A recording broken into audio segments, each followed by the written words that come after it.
Mga kapodcast, handa ba kayo sa isang istoryang puno ng misteryo, pagtakas, at isang eskandalong yumanig sa buong bansa? Isang kwento na mas nakakabahala pa kaysa sa mga thriller na napapanood natin sa pelikula. Welcome sa Philippines Podcast, ang programa kung saan binubusisi natin ang mga isyung gumigising sa konsensya ng bayan mula korupsyon hanggang kriminalidad na nakakuble sa mga pasilidad na mukhang legal sa ibabaw pero bulok sa ilalim. Sa episode na ito, tatalakayin natin ang mainit na investigasyon laban sa dating mayor ng Bamban, Tarlac Alice Guo, na inaakusahan ng pakikipag-ugnayan sa ilegal na operasyon ng isang Pogo Hub na tinawag mismo ng mga autoridad na scam center. Nakatuon ang Senado sa totoong pagkakakilanlan ni Guo mula sa kanyang magulong personal records, hindi klarong nasyonalidad hanggang sa mga kahina-hinalang yaman na hindi tugma sa opisyal na deklarasyon. Kasama rin dito ang dramatikong raid ng mga autoridad kung saan natuklasan ang human trafficking victims, mga biktima ng torture at malakihang romance at investment scams na pinapatakbo sa loob ng Pogo Complex. Mas lalong umigting ang kontrobersiya ng tuluyang makatakas si Guo sa bansa kahit may arrest order at matapos siyang tanggalin sa pwesto habang ang ilan sa kanyang mga kasamahan ay nadakip. Ngayon nabubulabog ang publiko sa tanong, sino ang tumulong sa kanya? May kasabwat ba mula sa loob ng gobyerno? At dahil dito, nangako ang mga mambabatas na laliman ang imbestigasyon at tutuldukan ang korupsyon sa hustisya at iba't ibang ahensya ng pamahalaan. Kung gusto ninyong manatiling informed at mas maunawaan ang mga eskandalong yayanig sa politika at lipunan, nandito kayo sa tamang channel. Huwag kalimutang i-like, i-subscribe at i-ring ang notification bell upang hindi ninyo ma-miss ang susunod na episode ng Philippines Podcast. Tara, simulan na natin ang pagtuklas sa katotohanan sa likod ng kontrobersyang ito. Okay, simulan natin siguro sa mga tanong na hanggang ngayon iniisip pa rin nating lahat. Sige. Sino nga ba talaga si Alice Go? Isang simpleng negosyante lang ba na biglang naging mayor? O isang taong may pagkatao na parang binuo para sa mas malaking layunin? At yung pinakamalaking tanong, di ba? Oo, yung tanong na nagkakahalaga ng milyon-milyon. Paanong ang isang high-profile na personality iniimbestigahan ng Senado ay parang naglahong bula, nakalabas pa ng bansa? Grabe! So, ang trabaho natin ngayon, para sa'yo na nakikinig, ay buuin itong napakalaking puzzle. Pagtagpi-tagpiin. Tama. Pagtagpi-tagpiin natin lahat ng detalye galing sa mga source na binigay mo. Mula sa isang simpleng raid sa Tarlac hanggang sa mga nakakalunghigmang revelasyon sa Senado at sa huli, isang international manhunt na. Para maintindihan natin kung paano ito nangyari. Hindi lang kung ano. Exactly. At ang ugat ng lahat ng ito nakakagulat, hindi isang political scandal sa simula. Nagsimula talaga sa isang malawakang operasyon. Isang raid? Oo, isang raid laban sa isang POGO hub o mas tamang tawagin, base sa mga source mo, isang dambuhalang scam hub. Sa Bamban, Tarlac. At dyan unang sumulpot, unang nadawit ang pangalan ng nooy alkalde ng bayan. Tama. At itong operasyon na to, himayin natin sandali kasi hindi to basta-basta. Nagsimula ang lahat sa isang tip na natanggap ng PAOCC. Yung Presidential Anti-Organized Crime Commission. Oo, at ang tip hindi galing sa ordinaryong informant. Galing mismo sa Malaysian Embassy. Wow, seryoso? Sila yung nag-report na may mga kababayan sila na biktima umano ng torture, illegal detention at human trafficking. Lahat sa loob ng isang compound sa Bamban. Kaya noong March 13, 2024, pumasok na sila. Sinalakay ng PAOCC yung compound ng Zuniwan Technology Incorporated. At ano daw ang naabutan nila? Yung unang esena, ayon sa report, ang sumalubong sa kanila isang van. Okay. Puno ng mga dayuhang empleyado. At halatang halata, sinusubukan nilang tumakas. So doon pa lang may red flag na. Oo, doon pa lang alam mo nang may tinatago. Pero ano bang klaseng lugar itong Zone Yuan? Isang building lang ba to? Isang bodega? Well, dyan ka magugulat. Hindi ito isang building. Ang pinag-uusapan natin dito ay isang property na parang sarili niyang subdivision. Ha? May 37 na gusali sa loob. 37. May mga dormitoryo, mga mararangyang villa, at kahit isang Olympic-sized swimming pool. Grabe, para siyang BGC na para sa mga scammer. Ganun kalaki.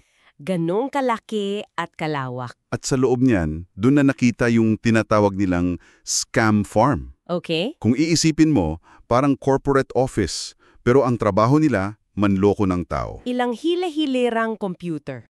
Oo, hile-hilerang computers para sa love scam, investment scam, crypto scam.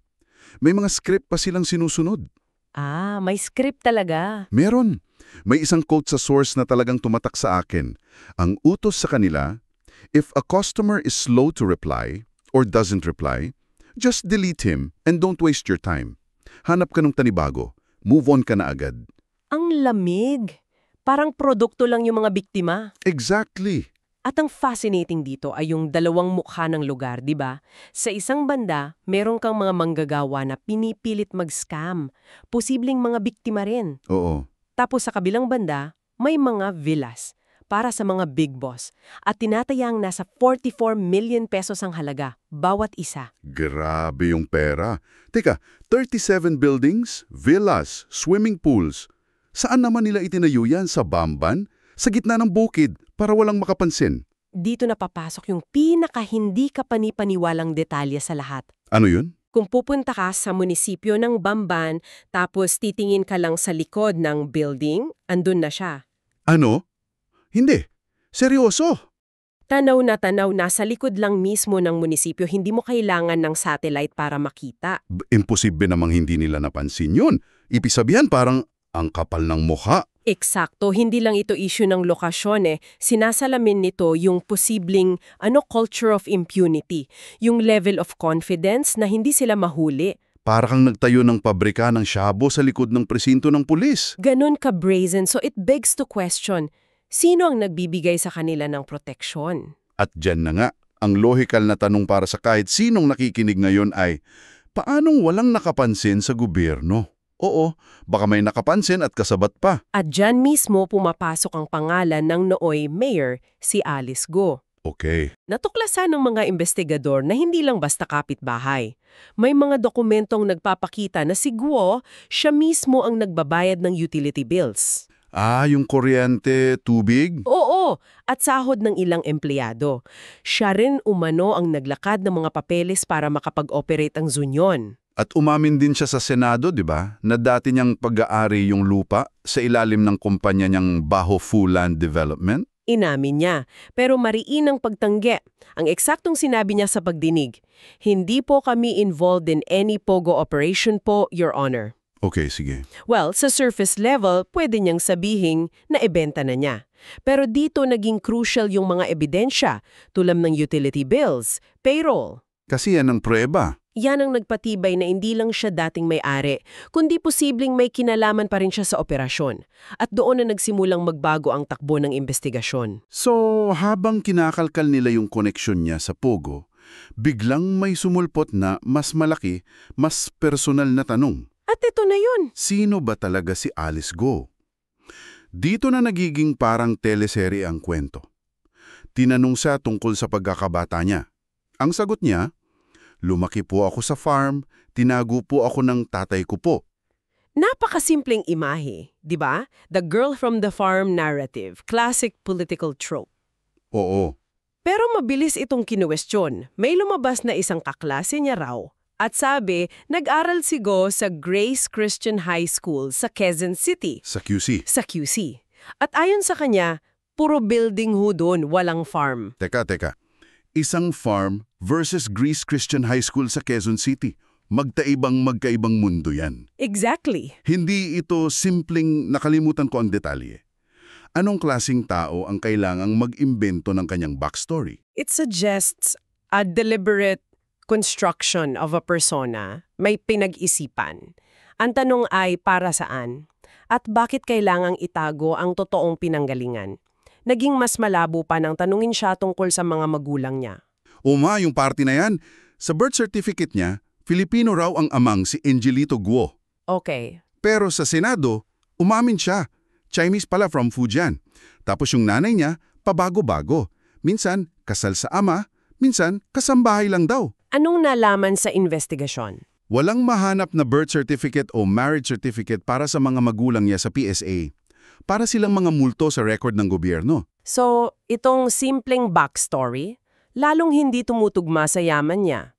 Paulit-ulit niyang sinasabi na simple lang ang buhay niya pero yung SALN niya? Ay ibang sinasabi.